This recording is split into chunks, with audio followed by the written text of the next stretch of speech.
Okay, so we've had as a family some discussions about how to actually restore this book.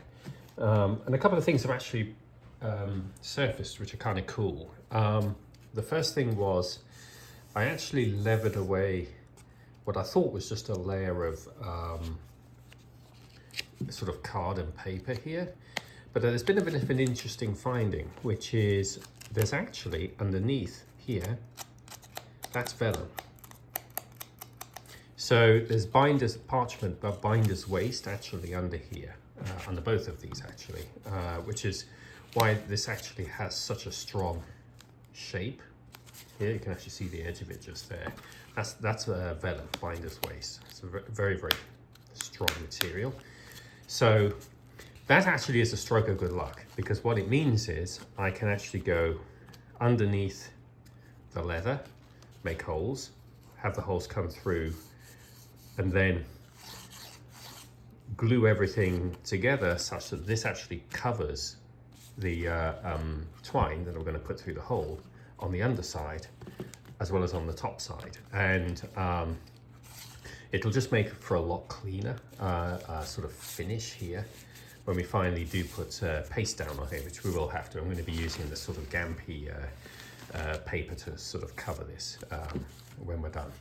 But anyway, we then started talking about what was the right leather to use. So if you imagine, we need a piece of leather that's going to cover the spine here and then go some distance underneath here, under there.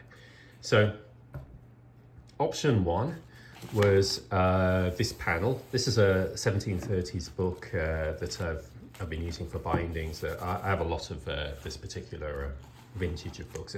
Really, really gorgeous sort of mid-brown calf leather here.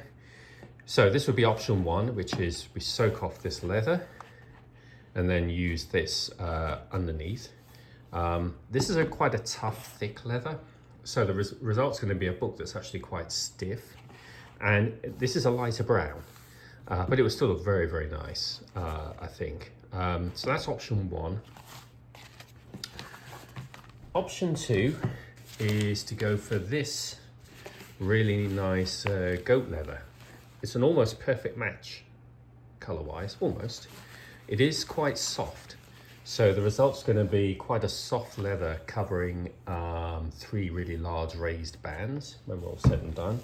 But it's a very sort of beautiful uniform leather there. So we sort of had some internal conversations about it, and I think we're going to go for the new leather. I think it will look really cool. So how are we going to do this? So what I've got here are 3 lengths of twine, and as I mentioned just on the previous video, we've got these 3 sunken bands here, and what I'm going to do is sister those with a length of twine like this. So in order to do that, I'm actually going to use this really brutal needle to actually drive in at 4 or 5 places along each of these to tie it into place, and then really soak it with glue and then put a layer of fabric over the whole thing. And that's how we get the adhesion that we need. It'll really be, I mean, the thread's really just a temporary measure. It'll be the glue that really does the work, the glue and the fabric. So that's the plan. So let's just sort of give it a go here, and we'll see if this is really going to be viable. So the very first thing to do is to actually just tie a simple reef knot around the twine itself before you actually go anywhere near the book. So we end up like that, okay? Now this is frankly going to look quite violent, but what we're going to do is we want to basically just go in one side of the raised band and come out the other.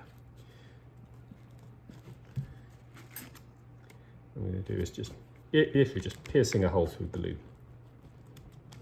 like that. Now the question is, where did the needle poke? Let's find it. There we are. Okay.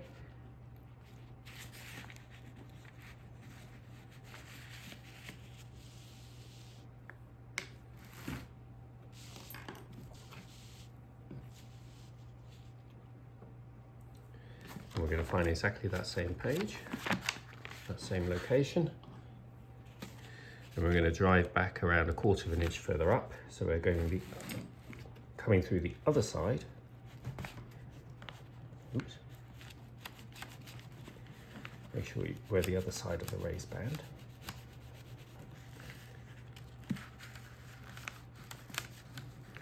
This actually takes quite a lot of force because it's going through a lot of very old glue here.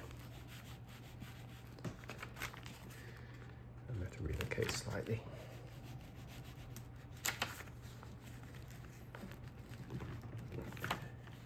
What I really don't want to do is pierce myself with this needle either. I may need a thimble. Do I have a thimble in this? Maybe this guy. There we go. There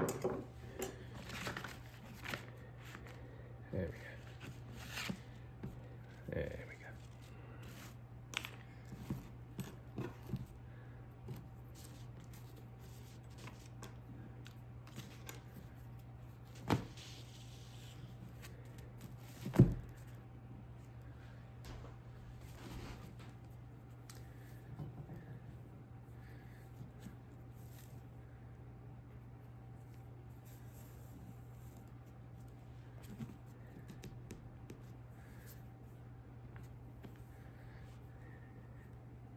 Generously put lots of loops around.